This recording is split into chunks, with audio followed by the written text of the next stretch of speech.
Well, ladies and gentlemen, dear journalists and friends, good evening and welcome to LA Soho House.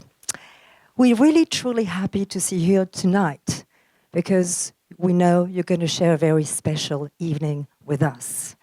You know that today you're going to share a unique moment in the House of Dior's fragrant journey, a journey led by an exceptional perfumer creator who's with us tonight, François de Machy. Bonsoir, François. Well-deserved applause, may I add.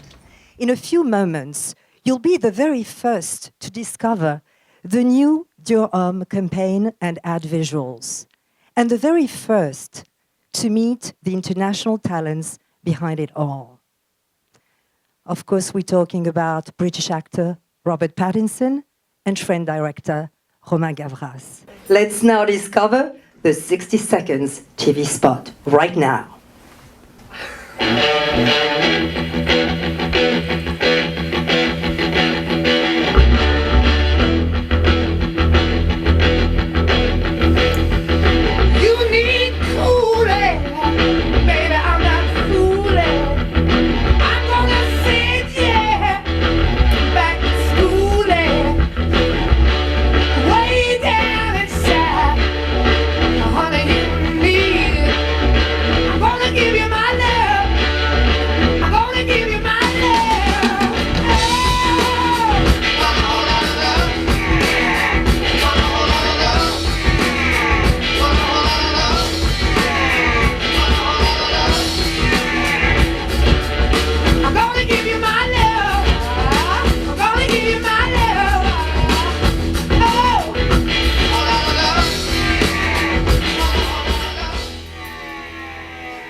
By the sound, great. Last but not least, the ad visual photographed by renowned photographer Nan Gold in first a collage that you just saw reflecting the mood of the film, and now, obviously, print ad for your eyes only today. I want to hear some more applause, just for the mood. Yeah. Well, time to rock it. Ladies and gentlemen, I can feel the excitement in the air. Please welcome British actor Robert Pattinson and French director Romain Gavras.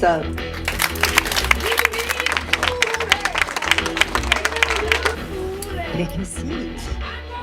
Well, I could feel sort of the excitement coming up before you just arrived. Well, Robert Pattinson and Romain Gavras, first of all, thank you for sharing some time and thoughts with us today at the LA Soho House. You've just heard the audience reaction. There's a palpable feeling of excitement in the room. Well, was revisiting some of your codes, which you did with a twist, part of the excitement of shooting this film. Who will answer first, the director or the actor? Oh, I see you. Sorry, what was the question? Was revisiting some of Dior codes, which you obviously did, part of the excitement both behind the camera and in front of the camera. Well, I think it's really exciting for a very high-end brand like Dior to give us the opportunity to revisit those codes, because generally, like you guys probably know, in the perfume business and in perfume advertising, it's usually like a guy with lots of chicks driving a very, very expensive cars, and so we chose a very not expensive car, and instead of having one emotion with lots of chicks, he has a lot of emotions with one chick. So we kind of took those codes and played around a little bit with it, which was really fun. Well, did you have fun playing with it too? I see you nodding, Robert. I mean, did you have fun too? No, yeah, it was ridiculously fun. I mean, incredibly surprising. I mean, considering I was very reticent about doing any kind of commercial or something. It didn't really feel like we were doing a commercial. Even watching it, I don't feel like I'm kind of trying to sell anything, or either of us are trying to sell anything. That's probably not the point. Well, I mean, in a way, I mean, looking at the few years past, I mean, David Cronenberg's Cosmopolis gave your career a very edgy turn, and accepting, in a way, a fragrant role is a total departure for you. I mean, is becoming a Dior Homme ambassador, in a way, filmed by one of the wildest, I must say, music video directors today, another way to challenge yourself and maybe play with your image? Yeah, maybe. I mean, I was just thinking. I think I was just old enough now to be able to do it. I think back a few years ago, I thought I wouldn't ever really be able to do anything like this because I don't know. It was like I didn't think I'd earned it, but I don't know. I think just sort of getting to 27 and stuff, it felt kind of right, and also just everyone at Dior allowing me to be kind of collaborative. I mean, Romain was my first choice for it in the beginning, and they were just like, yeah, fine, done. Well, in a way, when you have two strong words such as Dior, very powerful words capturing the fragrance essence. What was for both of you really your perception of Dior and the spirit of Dior, so to speak? I mean, my perception of it at the beginning was it was just a kind of very, very independent brand. It's never really. It seems like it's never cheapened itself in any way. Sort of quite aggressively independent, and I kind of that's even the whole process of when we were doing the ad. It felt like I hadn't really. I mean, I've worked with a lot of big companies before, and everyone's kind of very nitpicky and very just worried about everything. And everyone at Dior just seemed kind of just very easy and kind of classy about it. Yeah. You just said a few minutes earlier that you were the one, Robert, who sort of picked Romain for this commercial. I mean, what was it in Romain's work, I was wondering, that basically made you want to work with him? You never met before, had you? No, I tried to get in contact with him for about a year before, and he always just turned down my calls. And so I was like, how about if you just do a Dior commercial? Yeah.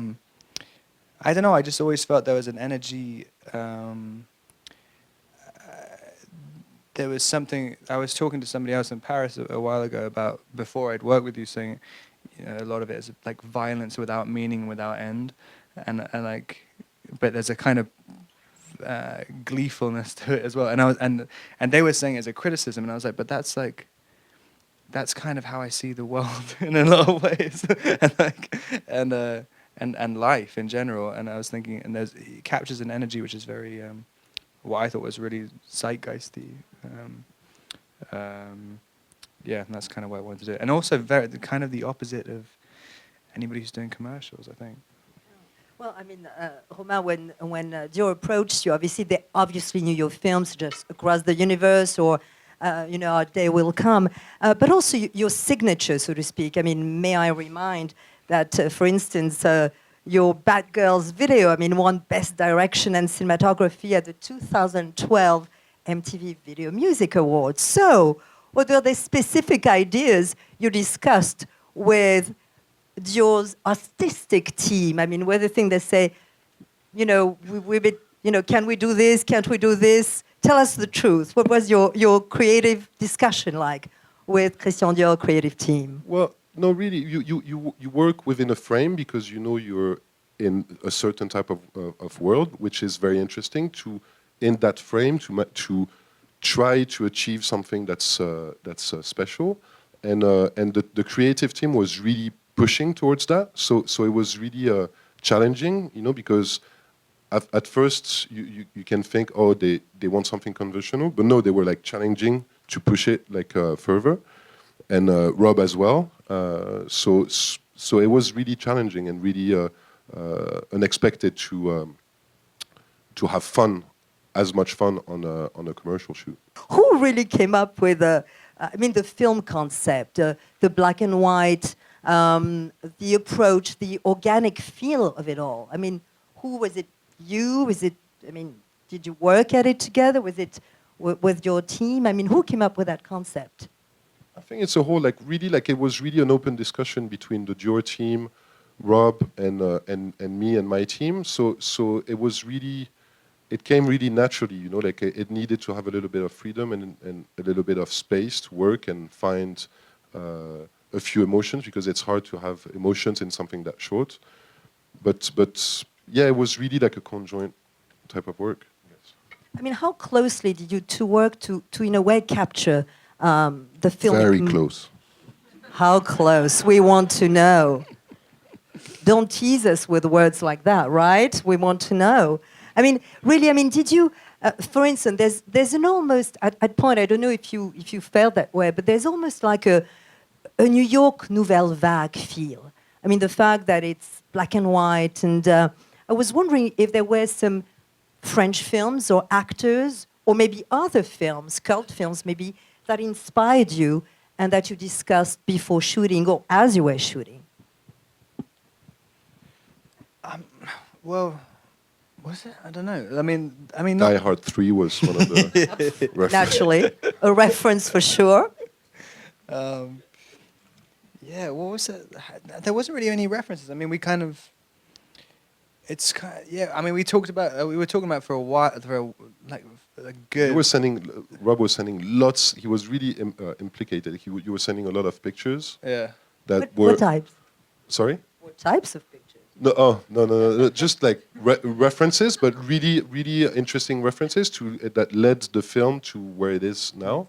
And yes, I couldn't name. I'm very bad with names of like people in general. So I couldn't have like precise reference. I mean, isn't there like at one point I was thinking really, and I don't know if you did, but watching your character in the film about maybe sort of a breathless vibe, a Belmondo type of character. Is that correct? Is that what you were maybe trying at points to capture? I mean, that was definitely one of the first things that everyone at Dior was saying. I think that the initial idea was something like that.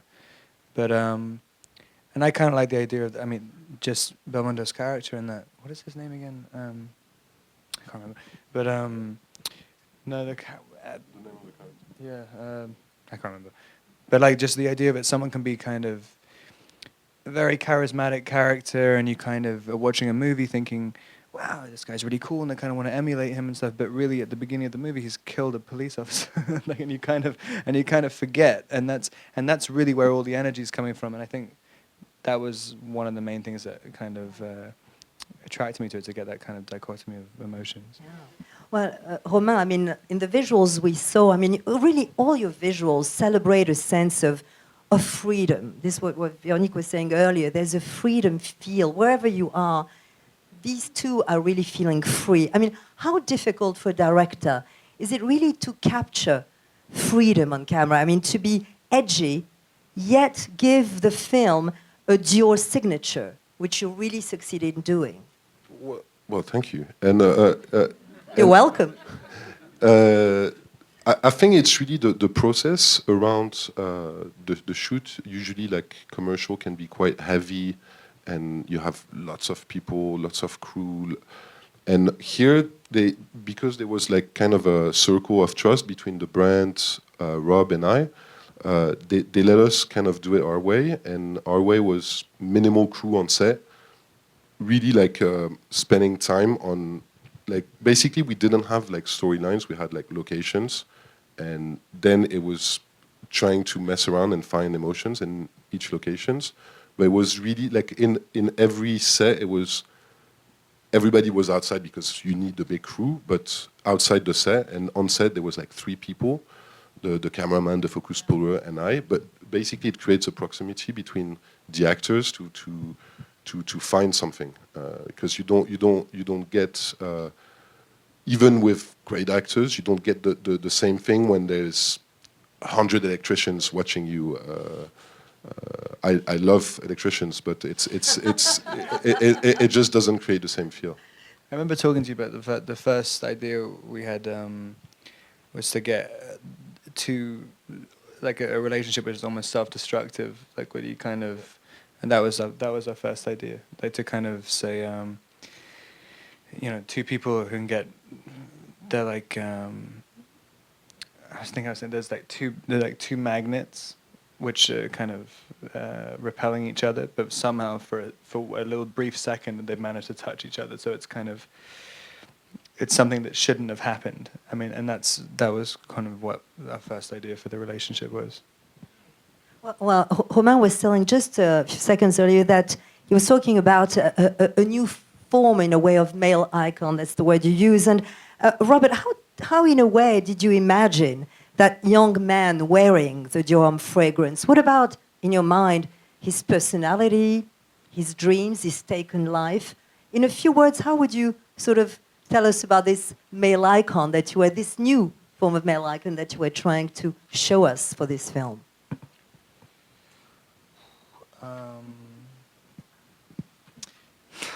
Wow. He used that word, not me. I mean, I don't know. I mean, it's kind of. I think we were trying to get something that was kind of wild. There was something. You gotta help. You brought this up. You gotta help me out a little bit. Sorry, I got lost. I mean, how would you define?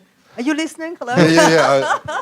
Yeah. I mean, how would you define really this sort of young man wearing? I mean, Dior Homme fragrance. What is his personality? How do you see this new sort of generation of young man this film addresses itself to? Well, again, because I oftenly work against something because I'm not that creative.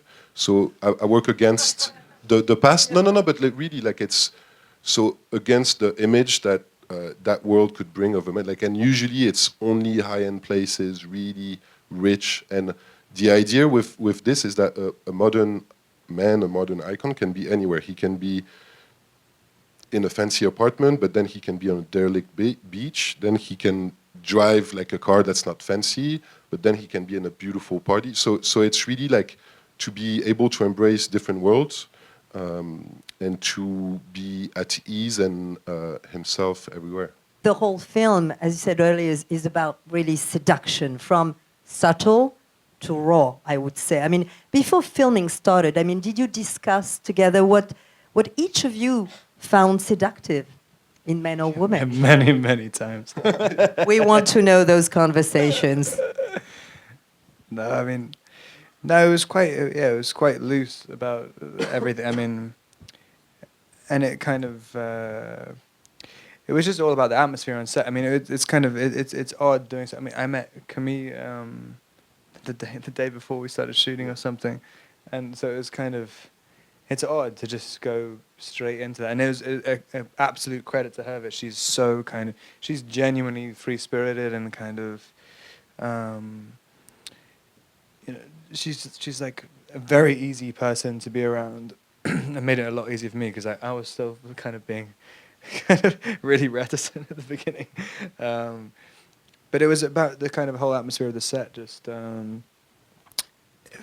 if people were having fun, then hopefully that was what got recorded afterwards.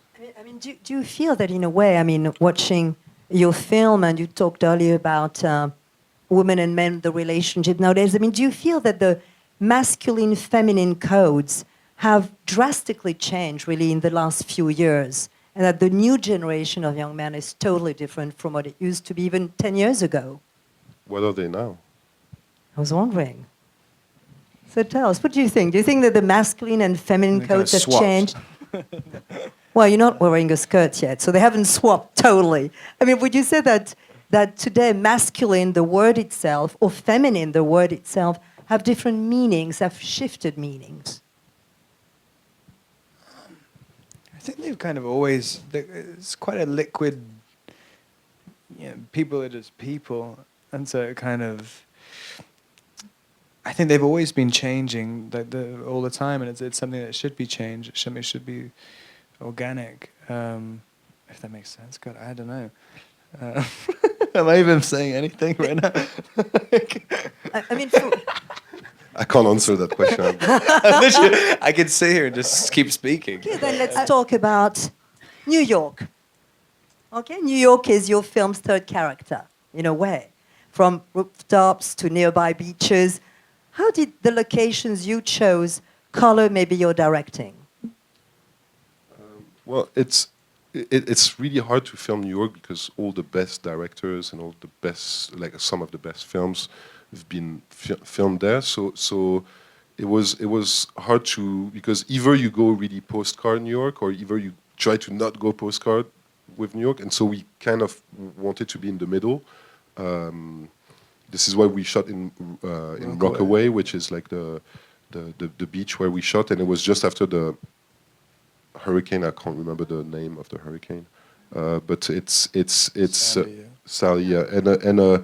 And so it was like the sand was too high for. So there's a little thing that's twisted in the image.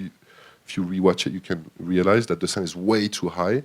So there's something that's kind of like post-world, or like I don't know the name in English, but that there's something odd, and New York has this this interesting vibe when it's used and kind of damaged a bit. It's where its beauty comes out, and so yeah, so we try to find interesting location that doesn't fall in the postcard thing too much. You were saying that New York for you obviously is an image, it's about the visuals, but as we are in a sort of fragrant conversation, so to speak, would you say that New York, where the campaign was shot and nearby, has a sort of scent of its own? Yes, it does. No, it's true. I mean, what would you call it? How would you describe it? You like it now that it's me that's in trouble. I don't. It depends where you are in New York, I guess. If you're uptown, it's great. If you're like in South Bronx, it's different. But so yeah, it's just. But it's interesting with New York because you have those different smells. I'm trying to rebound on your question. And in a way, while rebounding on the question, I mean, obviously you both know very well New York, where the campaign was shot. I mean, Paris, where you often go, which is also where the House of Dior is, and London, where you lived and you live now. I mean, do you feel that those cities have moods and sense of their own? Truly speaking, when you land, I mean, do you feel there's a sort of vibe that is different? Robert? Yeah, definitely. I mean, London has, I think, the most familiar smell out of I feel really ridiculous answering. But it's yeah, just there's something so specific. That's one of the major things I miss about it. When I don't know why, but it's kind of the light and the smell of London that every single as soon as I land back there, that's the most familiar thing to me. And Paris I've only ever gone when it's freezing cold, so it's kind of the smell of cold. And rain. Yeah, and New York always just kind of seems very vital. Like it kind of seems very, it's like teeming, like everything about it. I mean, you didn't really follow a storyboard, obviously, from what you said. We gathered that much, but did you? I mean, Robert, did you imagine in a way, very specifically, your character's sort of body language, the way he moves, he dresses, or smokes a cigarette?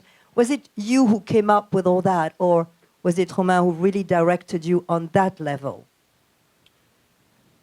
I mean, it's all just about the sort of general mood. I mean, shooting the first thing we shot, driving down a beach in this little BMW convertible, which we couldn't go any slower than about 70 or 80 miles an hour, and it was the first thing we shot. And this was like it's a big commercial. I mean, a lot of people had money and invested in it and stuff. And the first thing we did was, I mean, the first thing you did was drown the car. Yeah, but it could potentially be. I mean, it ended up. I mean, we crashed the car at like 60 miles an hour into the sea, with the camera in it, and and it was kind of, and it set a mood. I mean, as soon as you feel, I mean, I guess it's just the general energy on set. It goes into your body somehow.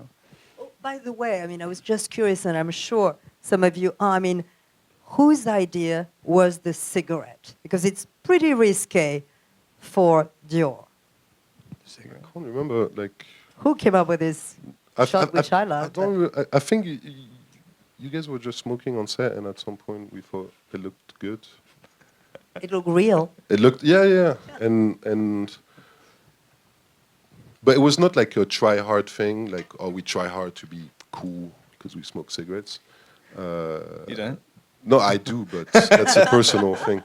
But no, I think it came really natural, just because we were trying to, like I said before, we were having large spaces of time in places, trying to, like a laboratory, trying to find things. So it was less storyboard and less like articulate and like more to have a freer feeling and like a feeling of freedom. And just at some point, while you're thinking, you smoke a cigarette, and then it looks good in the light, and you just film it, I guess. Like convincing answer. Yeah. It was pretty sexy too, huh? Well, I mean, chemistry obviously was obviously important between you and Camilla, which we discussed earlier. But I mean, you didn't know each other. You didn't really have rehearsal time. I mean, I know that obviously she was for a very brief moment in one of your films, right?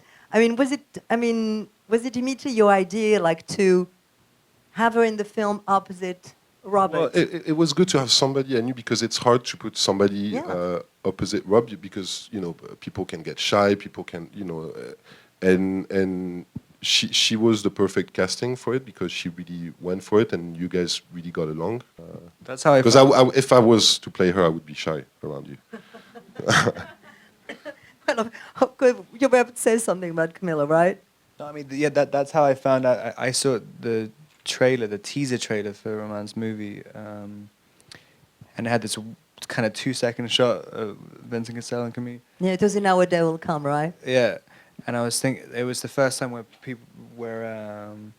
seen in a long time in a movie, like, wow, that's like a properly erotic shot. Like, how gross that is to say. But I mean, and you really, really rarely see that. And it was like, and it was one of the things which I thought was like, wow, that's like a really specific thing which people don't really do anymore. And that was one of the things which I was kind of like I was sort of interested in Roman's work. But To go for the erotic. well, I mean, not just but like just something where it just seems like it's quite difficult to do something original and just a kind of like a sex scene or whatever, and it's such an important and powerful part of people's lives that I thought, and I was trying to, at the time as well, I was trying to really look for something like that, and that's a lot of what we talked about at the beginning. I think we were going to be way more like sexually like frank with it, and it kind of I ended up being a bit of a. You mean that there is maybe a second director's cut which shows even more? Yeah, Who knows? Who knows? All right, all right. Well, actually, Robert, when you discovered Roman's film, I mean, which scene or moment maybe struck you most? Of his. Yeah. When you discovered this, film for Dior, I mean, you probably were struck or moved by a certain scene because you didn't see anything before. So, I mean, what struck you more? I mean, I don't know. I've seen it quite a few times now, but it's weird. I'm quite attached to it now. I mean, I kind of. It seems quite honest. I don't know. I mean, maybe because I just said it was genuinely really, really fun making it, and I don't know. It seems like it's so not how I expected to feel about doing any kind of commercial or endorsement or anything. I was so anti before, and doing that, it doesn't even feel like I've done that. So it's kind of amazing. Yeah. And Romain, in retrospect, I mean, what sort of scene proved the most, or moment of the shoot proved the most exciting or challenging from a director's viewpoint, naturally? I think it's the first thing we shot, which was in the car, because in the planning of shoot, I like to have something that's quite from the start, that's quite challenging for the actors, which was like in the cold in New York, driving in the car on the beach, because it sets the tone for the rest of the thing. And because Rob crashed the car in the water, it quite bounded, and also because if you start with something difficult, then you kind of like even if it's a small film, it's a small shoot of like we shot for 5 days, but from the start, it's kind of like the cornerstone of what's going to happen next, and because it really was easy and fun, you know, like we were really laughing, and there was really like a good energy on the set. So I think it's this first scene that set the tone for the rest of the film. That I like. Well, I mean, we mentioned obviously your music videos earlier, and Robert, you play different instruments, the guitar, piano. I mean, and you've written songs also and performed live even. So, one question. I mean, you entered this room with Led Zeppelin iconic sound. I mean, who came up with this great iconic sound? Who came up with the idea of Led Zeppelin? I want to know. Oh, you're pointing. No, it's not me actually. It's the Let's be honest. If No, truth be told. It's somebody that's named Chris Taylor that does music research for me. It's not that romantic, and he had a few ideas, and this one really stand out for everybody. And I do believe that it's the first time it's on, because they're really careful with their image, and so the whole band apparently had to, like the whole band that's still around, that had to watch the film, and they greenlit it. So like it was, for me, it was really you know, kind of emotional to have. So yeah, it's I wish I had a more romantic story, but I don't. No, but it's great already to know that you had to get Led Zeppelin's approval. I mean, this is quite unique. You obviously, Romain, had fun editing your director's cut, which clearly shows more sexy, lustful, never too much. I mean, did you have any cult love scenes or love movies or things in mind when shooting those sexy bits? Well, not really. It's just the grammar of the film was because it's such a short thing, and it's a very tight exercise to convey something through a short amount of time. And if you have a storyline in 1 minute, then it can become way too quick and not very eloquent. So the idea was just to work in fragments of, you know, his emotion, his life, and like little bits here and there, and that was the thing where at the editing it really came together as kind of a collage type of grammar, and yeah, it was fun experiencing something that didn't have a storyline and that was more free like this. I mean, do you see a connection really, as you were talking about, you know, your age or whatever? Do you see a connection between you and the young man that Romain's camera keeps following and actually captures, in an odd way, maybe? I'm not sure. I mean, it's a funny thing. Like whenever you film something, I mean, it's kind of, you're only comfortable really watching it when you don't really recognize yourself. And I'm like, I've seen it a few times over the last, however long it's been, like almost 6 months or something. And yeah, and I just don't really recognize myself anymore. So it's like, oh, that's, you know, something's changed, but I don't really know what it is. But you know. Well, the film, I mean, captures, and as Véronique was saying earlier, sort of a perfect day, it seems, or at least perfect moments. I mean, are some visual based on perfect moments you've lived, or what's a perfect day or moment for both of you? What would it be? I think we didn't with the Dior team and Rob. I don't think we worked that way. I think it was more through locations, and so it was more natural and organic than that. Than thinking, oh, at this moment he's, you know, it's his birthday and he's very happy, or at this moment he, you know. So it was more a freer again. It was really important, I think, to emphasize on the fact that we were really loose making it, that we had enough time to work and to search as well. Yeah. I mean, when you two artists in your respective fields, you're very well known and you're both young and famous, let's face it. I mean, And beautiful. And beautiful, may I add. I mean, I was wondering what keeps the passion for acting or directing a life for both of you?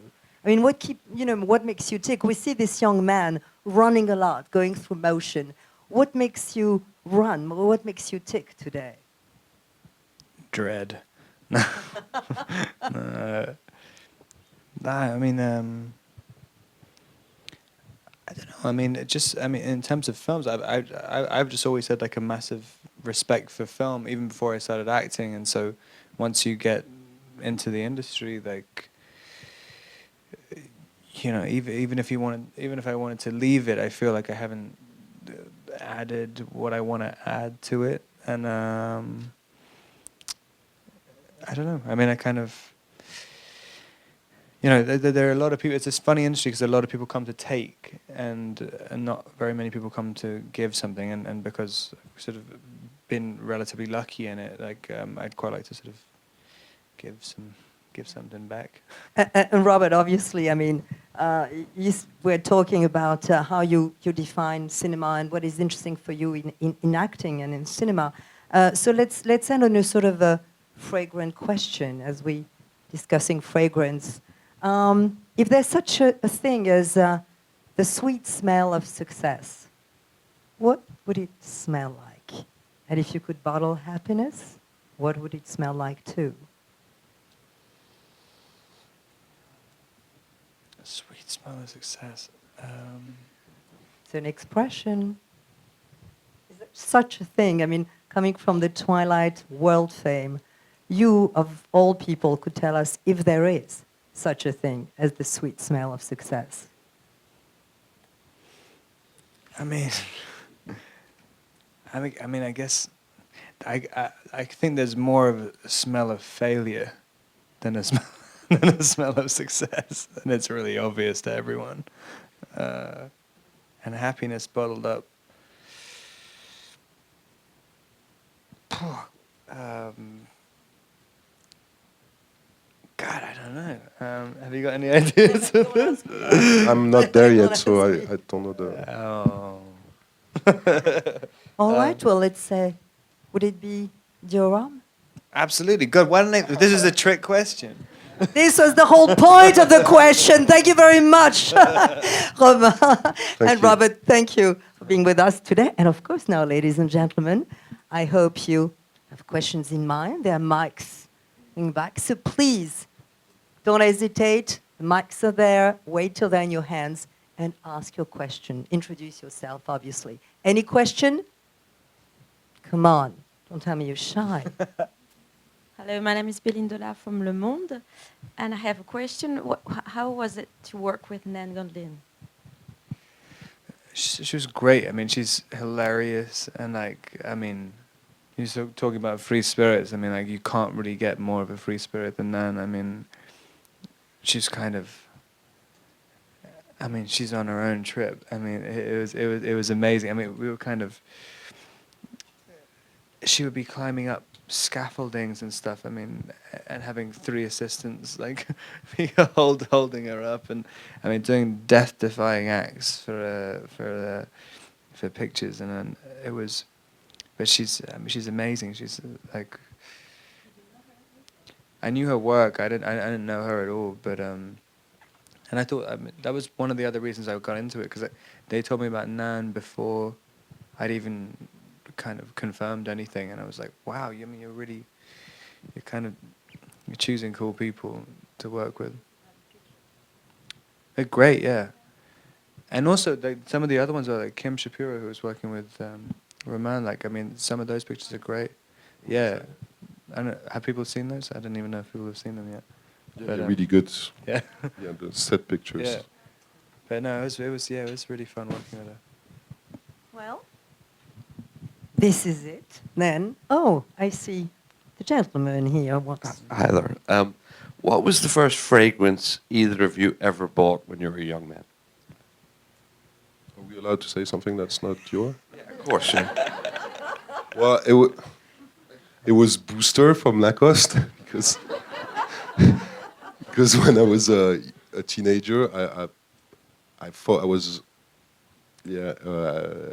Booster from Lacoste was really the teenager going For French people, it makes a lot of sense. Oh my God. Sorry, And Robert? but now I wear Bois d'Argent, which is it's a Dior fragrance. It's Oh, it is? well, it's a cologne, but it's really good. I wear Dior Homme like at all times. I'm wearing it. I'm wearing it now. Can't even smell anything. Yes. I bought. What did I have? I remember I got my aunt gave me Low DC when I was like 12, and it was the same. It was the same summer I discovered hair gel. I thought I was super classy. There was a time when most perfume ads were made by models, and especially male models. Do you think making a fragrance ad, especially for an important house, was maybe a bit of a rite of passage for you as an actor? That was part of what one does in one's career? Well, I mean, a few years ago it wasn't, and I was always very reticent about doing it, and then suddenly in the last like 2 years, like absolutely every single actor, and it took me a really long time to kind of be, think. I didn't really know why you would do it, other than for like obvious reasons. But I mean, but at the same time, it's kind of. I always thought it was quite dangerous to do that.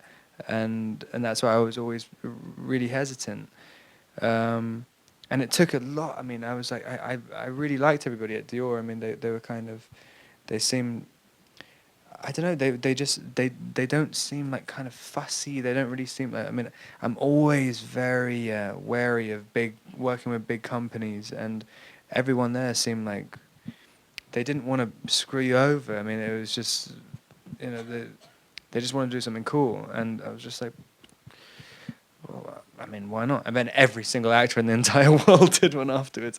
So it was a strange thing to realize afterwards. But it sounds like one of the reasons you were prepared to do it was you were given a lot of creative input into it. That was a bit of that was important to you. It was vital for you. Yeah, no, I mean, I wanted to treat it like a film. I mean, and that's that's the only way I could have done it. I mean, I had no other reason. I mean, it's kind of. I thought also I wanted to. Dior's. I mean, it sounds like a kind of silly thing to say, but Dior is a brand I kind of want. I'd want what their ideals are and how they've held themselves up as a brand. I don't. I kind of want to be part of that thing, and I kind of feel supported by the company as well. I mean, and it's weird. I mean, like you're kind of on your own as an actor in a lot of ways. I mean, and having a big multinational company behind you like that, which isn't trying to cheapen you or trying to use you in any particular way. I mean, they're a very supportive company, and yeah, it's a nice thing to be involved in.